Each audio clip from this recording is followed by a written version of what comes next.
قال اللہ تعالی وفی ذلک فلیتنافس المتنافسون، اللہ تعالیٰ نے ارشاد فرمایا اس کے لیے سبقت لے جانے کی کوشش کریں سبقت لے جانے والے، یعنی آخرت کے بارے میں کیا کریں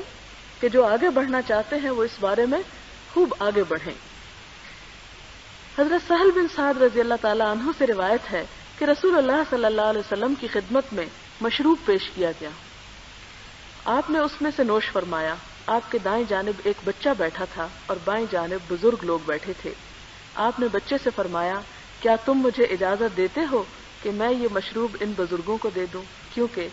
یہ حق ہے ایک مجلس میں بیٹھ کر کھانے والوں کا کہ انسان جب کوئی چیز دے تو اپنے دائیں ہاتھ والے کو دے، یعنی اللہ تعالیٰ نے اس کا یہ حق رکھا ہے۔ لیکن اگر وہ سمجھتا کہ بائیں ہاتھ عمر میں بڑے ہیں یا عزت اور مرتبے کے اعتبار سے تو دائیں والے سے پوچھ کر دیا جائے۔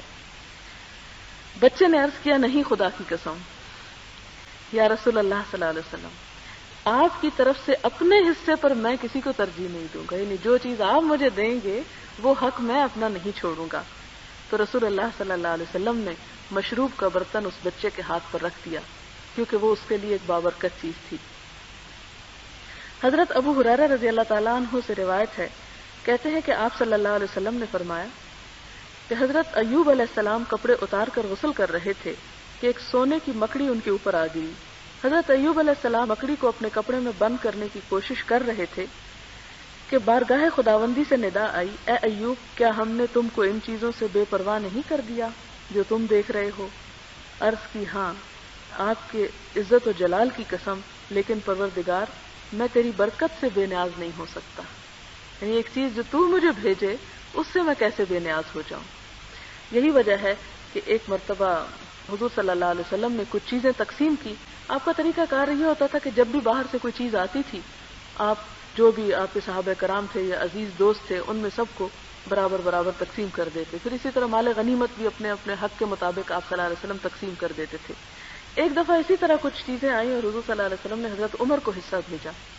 تو حضرت عمر نے لینے سے انکار کر دیا اور کہا کہ نہیں اللہ کے رسول صلی اللہ علیہ وسلم میں نہیں لیتا، آپ مجھ سے زیادہ کسی اور ضرورت مند کو دے دیں۔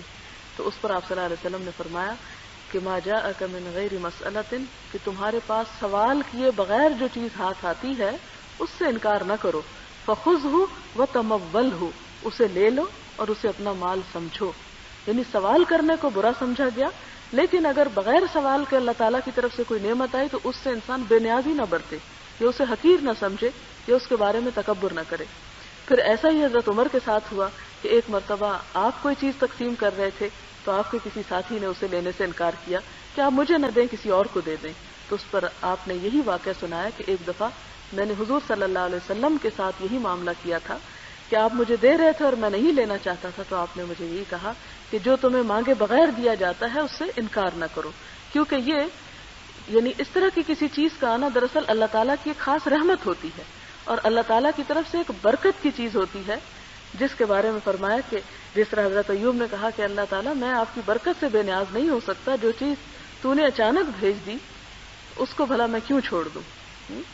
یعنی کہ حریص نہیں انسان کو ہونا چاہیے، لالچی نہیں ہونا چاہیے، یعنی کہ جس کے بارے میں خاص طور پر آتا ہے کہ اگر کوئی شخص مالدار ہونے کے لیے سوال کرتا ہے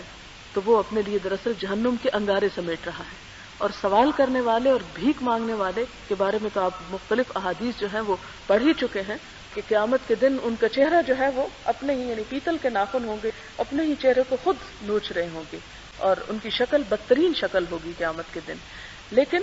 اللہ تعالیٰ اگر کوئی غائبانہ طور پر کوئی مدد کرتے ہیں تو اس چیز کو انسان اپنے حق میں اللہ کی رحمت سمجھے اور اس سے انکار نہ کرے۔